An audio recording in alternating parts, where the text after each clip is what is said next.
Well, as if it was ever actually in doubt, we did get through against Borussia Dortmund, and we're now in the Champions League quarter-final, just against some Spanish team called Real Madrid. I mean, who are they? Who are they?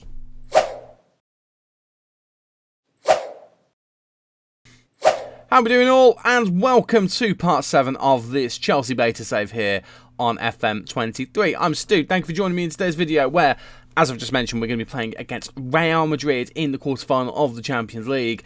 And we're also going to be playing against, I think we're going to do Manchester United. I think it was between Newcastle and Man United. I want to play Man United. That's who we're going to be playing. And hopefully you're looking forward to it. If you are, leave a like on the video for me. And subscribe so you never miss any of the lovely FM content that is to come from this face right here. Since you were last with us, yeah. Yeah, it's been good. It's been good. Now, a couple of things we need to talk about. Thing number one. Did get knocked out of the FA Cup by Manchester City. I am quite sad about that. 3-2. It was one of those games.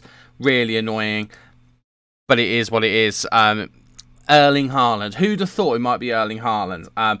That was annoying. But then after that, in fact, I'm going to quickly move the camera over just so we can properly have a look at this fixture list. After that, we did beat Tottenham 1-0. That was nice, especially after the Carabao Cup final. Nottingham Forest, we beat them 5-3. That was nervy. But then Real Madrid, in the first leg, we did lose 2-1, which was not ideal. Now, it was at their place, and we did have Marc Cucurella get sent off, but Karim Benzema did put us to the sword. Milenkovic did give us a lifeline in the 43rd minute, though. We did hold on for the rest of the game. Memphis Depay has been very up and down in the last couple of games. He was really good kind of in that midpoint of the season, but the last few games he's not been so good. He did kind of turn up at Leicester, though. I will say, he did turn up at Leicester, but this was another game where it was very hit and miss. It could have easily been 3-2 to Leicester. They had some great opportunities, and there were points when we looked shaky. Now, Wesley Fofana has also not been very good, but he did pick up in this match 6.8, not a bad result. But we do go into this game against Real Madrid with Reece James at left back. Now, he's played there enough times now. He's not played there a lot, but he's played there enough times now where, in fact, he hasn't only played there the once. Did he only play there the once? That actually might have been the only game. We might have switched him there another game, but there's been a period where he has played some football. I don't know. I was convinced I'd played him more times as a left back than that, but he went from unconvincing to competent. So he's currently a competent left back. And currently, he is going to have to be the left back for us because Cucurella was suspended and Ben Chilwell, with his damaged spine, is still not fully fit. So we're going to have to go with that. Very quickly, before we do the round again, let's have a quick look at the Premier League table. We're doing very well. We're 8 points in the lead in the Premier League. And it's Man City who are our nearest rivals. Drop my phone on the floor. But enough about that. Let's get to the game against Real Madrid. Let's see whether we can overturn the 2-1 goal advantage that they have and see whether we can get through to the semi-final. It's Mendy in goal, Di Lorenzo, Milenkovic, Koulibaly and James in defence. Kante, Havertz and Mount in the midfield with Asensio, Pulisic and Memphis Depay up front. Nearly said Pulisic then. I'm convinced it is actually Pulisic. Injury news. Ben Chilwell is actually nearly back, to be fair, so he's not far off. Marco Asensio did pick up a knock. He's only just come back. We're taking a bit of a gamble on him because Raheem Sterling, again, having this trend where he's bad, he's great, he's okay, he's bad. That is very much his career so far here at Chelsea. But let's just get into it, shall we? And let's see whether we can get enough goals to overturn this first leg deficit that we currently have. I don't know whether we will. I think we've got the players to do it. But that Real Madrid team is kind of... Had to edit that entire bit out where I was going to be talking because I accidentally left the Champions League theme on. Not only did I leave the Champions League theme on, but I also left my speaker on, so my microphone will have picked it up. So I've had to cut that entire bit out. It'll make the video a bit shorter, but yeah. I'd put it on... when did I put it on? I put it on back when we did the Champions League draw for the knockouts. I haven't taken it off, and even though we've already played Borussia Dortmund in 2 games... I've left it on since then. It's still kind of cool to have it playing, though, I will say. And it is still kind of cool to have all the graphics and all the match stuff as well. It's pretty fancy. We've got Jorginho and Rudiger, who are both former Chelsea boys, currently in the squad. I was just seeing whether anyone else is on the bench that we know of. Eden Hazard, I think, is still at Chelsea in this world. I think he is in real life, isn't he? So that would make sense as this is the first season. Valverde with a huge ball up to Di Lorenzo. Wasn't who he was looking for, but he got it to Di Lorenzo. And Memphis Depay's in here. Memphis Depay puts us within a goal of going ahead of Real Madrid in the tie. It's 2-2 on aggregate. Of course, no away goal, so this would be an extra time scoreline. But Valverde's pass, beautiful pass to Di Lorenzo, not who he was looking for in the slightest, but he does get it to Memphis Depay. And Memphis Depay, who has been reliable for the most part this season, he scored an absolute ton of goals to the point where we can't replace him next season, can we? I mean, he's been so good for us. He has been so good for us. It would be cruel, but I mean, we need to bring another striker in regardless. We're not going with Aubameyang next year. But Memphis Depay might actually have to be our starting striker next year because he is so close to Erling Haaland's goal total. He has been utterly ridiculous.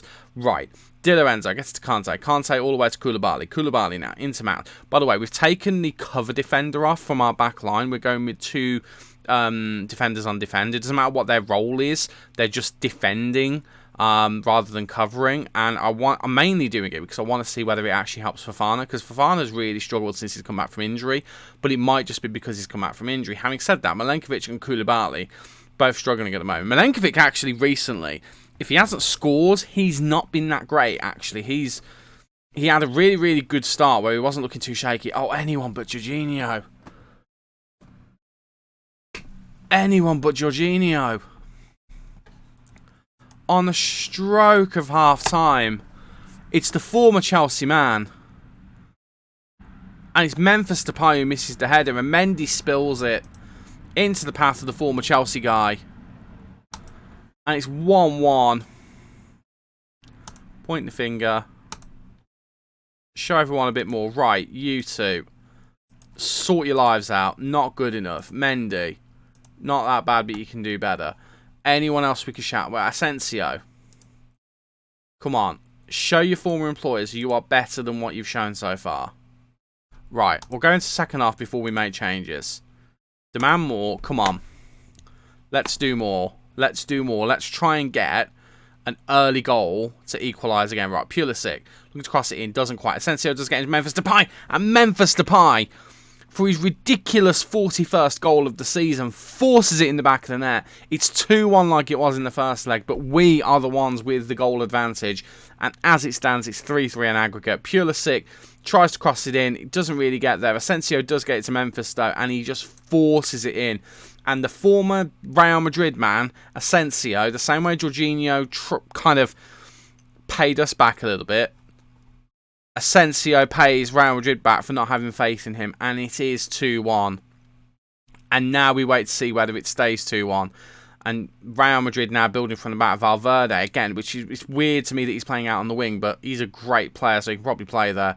Looking to get it in, gets it to Carvajal, into Toni Kroos, and Toni Kroos just forces it in. He doesn't actually, it's an own goal. Milenkovic scores an own goal. He's off. I'm not even keeping him on the pitch after that. I don't really know how this is an own goal because it looks like it's a shot on target. And I always thought the rule is if the shot's on target, it might not be on target, you know. Milenkovic just heads it into his own net.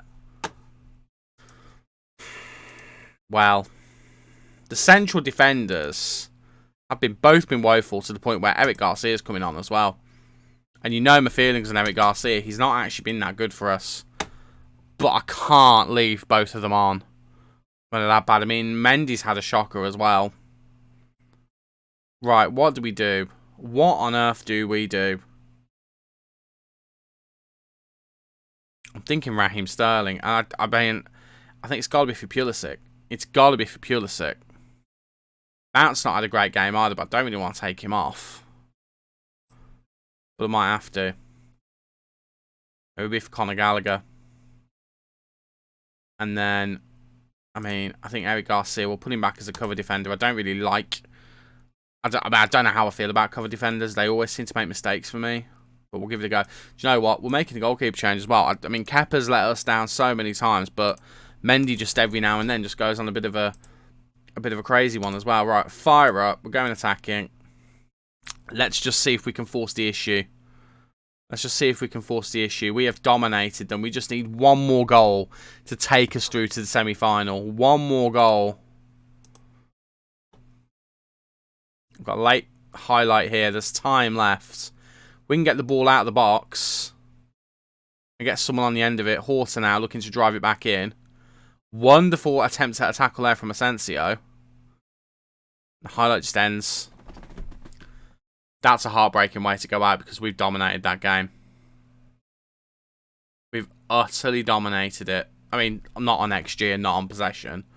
So when I say utterly dominated, please understand, I don't necessarily mean it. Our central defensive partnership need to be absolutely ashamed of themselves, you two. And I am throwing the bottle at them. Because that was poor. You keep letting us down.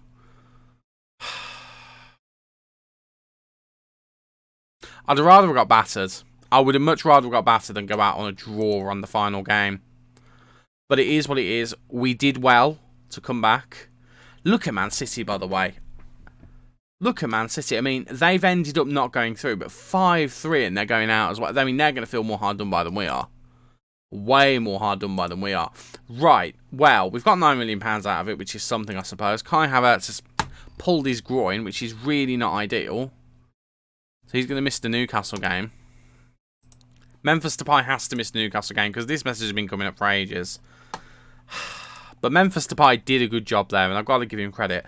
One thing I do need to point out as well, with Mendy, he does need to watch himself because we've got a reasonable transfer budget. And when I say reasonable, £90 million. And that's a little bit less because we've adjusted the budget to get a bit more wages in. But £90 million before we've even sold anyone is utterly insane, but I'm not against it. I'm pretty happy with that. I've got ideas on how to spend it, but I've not properly thought about it yet. Right, anyway, let's move on to the Manchester United game. I'm going to play Newcastle and we'll come back. And let's see if we can get things back on track, shall we? I'll be honest with you, this took me by surprise, so I'm recording after the fact, but we had to attend a meeting because challenging for the Champions League was a requirement this season and we haven't challenged for it. So we went to a meeting, we took responsibility, we said we'll do better next year. That's bought us a bit more credit with the board, but that was a bit of a scary moment of the save, I've got to be honest with you. Oh god, how does that affected the club vision stuff? I mean, we're still on a B. So that's okay. That's fine. I mean, the fact that we've failed the FA Cup and it's only preferred, I mean, that's still not ideal. There's a lot of things on here that we've not really touched. Oh, God. I mean, we're on board with the supporters. The supporters are great. The supporters love us. A B's fine. But that was a scary moment. That was a very scary moment. Right, I've still not played the Newcastle game yet, so we'll play that. One thing I do need to point out as well, which I keep forgetting, new players. We've got new gens in. I mean, not that we're going to be using many of them, but we have got some new players in. As you can see, a couple of absolute beasts at the top, a midfielder and a winger. The winger's more like a right back, I've got to be honest with you. We look like we've got a really good crop of players coming through. Again, it's sad, we're not going to be using them. There's only going to be 2 seasons of this save. But they do look very, very handy. So, good future for the club. Oh, I was worried about this one. Oh, we won 1-0 against Newcastle United. That's the good news. The bad news is we lost Cucurella and Reece James. Now, it might look like we lost our left back and our right back. Actually, we lost our left back and our backup left back because that's what Reece James was doing on the pitch. We brought him on as a substitute for Cucurella. It lasted 2 minutes. Both of them had undisclosed foot injuries. Now, they do have different injuries now, and they are going to be out for roughly the same amount of time. Slightly, which means we do kind of not have a left-back at the moment. Now, Cucurella has had the type of injury that you can get through injections with. So he's injected, so he is going to be playing today. But on this game, it was just frustrating because we did win, fine, but it was a slog. It was a slog, and they did look like they were going to nick something, but fortunately, we held on. So all is good, all is grand. And as you can see, that's what the table looks like. 8 points clear, level on games with City and Liverpool. Liverpool, that 1 point behind Man City. It's looking good going into the final 5 games. Speaking of which, let's get into the game against Manchester United. And this is the 11 we're hoping will get us those 3 points. That'll get us closer to a title. It's Mendy in goal, Di Lorenzo, Fofana, Milenkovic, and an injected Cucurella at left-back. Kante, Havertz and Mount in the midfield with Asensio and Sterling sporting Memphis Depay up front. That's the 11. Let's get into the game. Let's see what happens. Hopefully, what happens is going to be 3 points. I would very much like that indeed. I do want to talk a little bit about next season because it's looking more and more likely that we're going to, unless we bottle it, that we're going to win the title. Which is great. I'm very happy with the idea of winning the title. But what do we do for season 2 if we win the title this season? I think we obviously aim to repeat success that we've had this season in the league. But we're also going to have an eye on the Champions League, surely. The board were devastated that we did not put more of a challenge up for the Champions League. So surely that'll be the aim next season. So I think we've done quite a few episodes this year for this season, sorry. So I think the last season of this mini Save for the Beta, it's probably going to be only like, I don't know, 3, 4, maybe 5 episodes, depending on how deep we go into the Champions League. I just had a scream outside. Children running amok. It's not even Halloween anymore. Yeah, we'll probably do something like that. We'll do like a 3, 4, 5, however many episodes it takes to get through the Champions League. We'll just focus on that rather than the league. But we'll keep an eye on other competitions in the background because why wouldn't we? Eriksen gives the ball away there. Di Lorenzo gets to Sterling. Sterling now looking to launch counter-attack. Just dwells on the ball and the ball gets to Ronaldo. Ronaldo goes for the worldie and it goes just over. But that's the plan. And I'm already thinking about transfers as well. I thought I'd solve central defence with Milenkovic and Fofana. Got to be honest with you.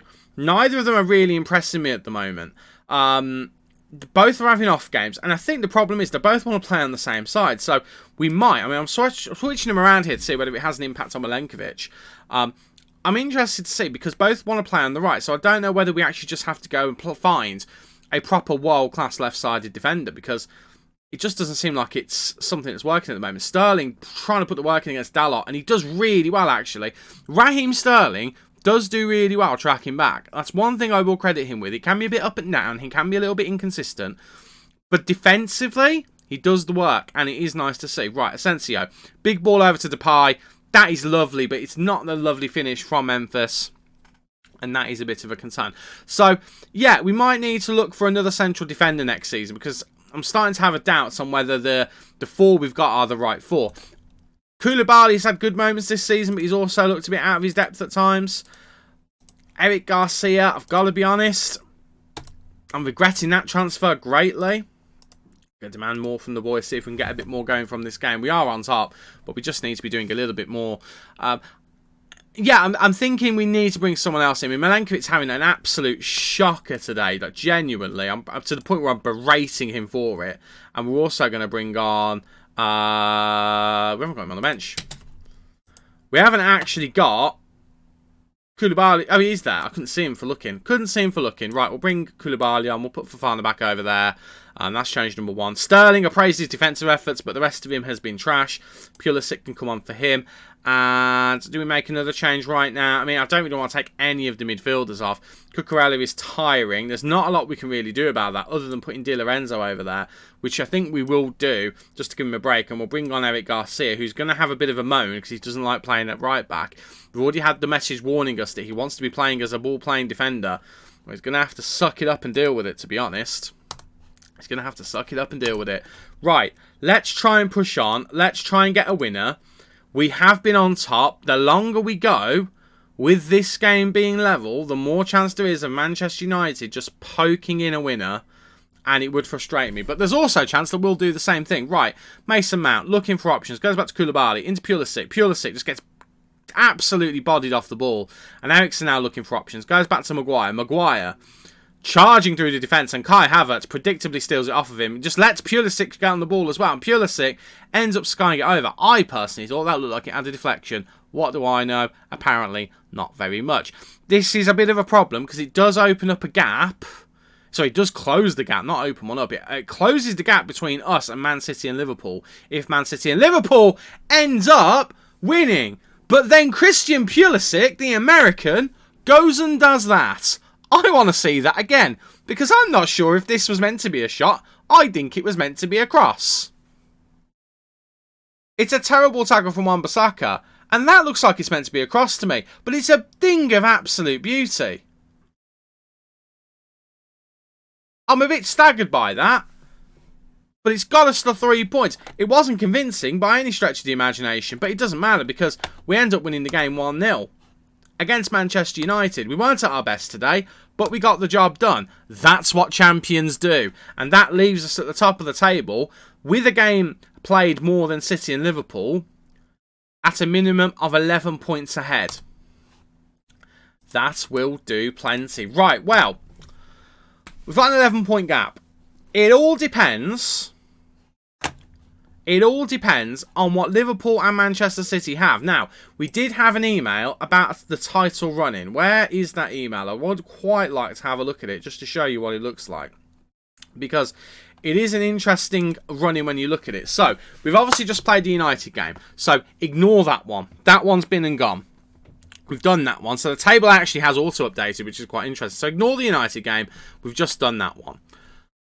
Our running now is Fulham, Leeds, Everton and Wolves. I don't think that's a terrible running. Wolves aren't having a very good season. Let's just be clear on that. But Everton, Leeds and Fulham. I mean, Fulham are having a decent season as well. But they're mid-table at best. Let's have a look at the running for Liverpool. They've got Southampton, fine. Brentford. They're two easily winnable games. They've then got Man City, then Leeds, then Tottenham. So they have got two very big games. Whereas we perhaps don't have as big a games there. Look at Manchester City. They've obviously got Liverpool. They've also got Manchester United and Newcastle. Big games for both of them. So, in all honesty, they've got to win their game. So, let's assume that they both win. Game number 34 for each of them. They put themselves onto 80 points and 79 points respectively. So, it's an 8-point gap and a 9-point gap. It's very, very winnable from this point. So, what I'm going to do is we're going to go forward to the next game. We're going to see what the result is after that one. Work out all of that. And then if we work it out to the point where... That's the wrong screens to do. We work it out to the point there. Work out to, I can't speak. I'm so excited. I mean, we are so close to the title here. 1 second. If we work out after the Fulham game that we might be about to win the title, I will come back for the Leeds game. If not, I'll be back for Everton and Wolves.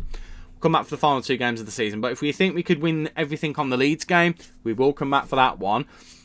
But if Liverpool and Manchester City both bottle their next games, we might even come back for the Fulham game because we could win the title there. Before I forget, should put the camera back in the right place. There we go. Right. I'll see what happens and we'll be back. And hopefully we'll be back to win the Premier League title. Sounds good to me. Thank you so much for watching. Again, if you've enjoyed the video, please do leave a like on there for me and subscribe so you never miss any of the lovely Football Manager content that's going to be coming from the channel. I've been Stu, you guys have been awesome, and I'll see you in the next one. Cheers.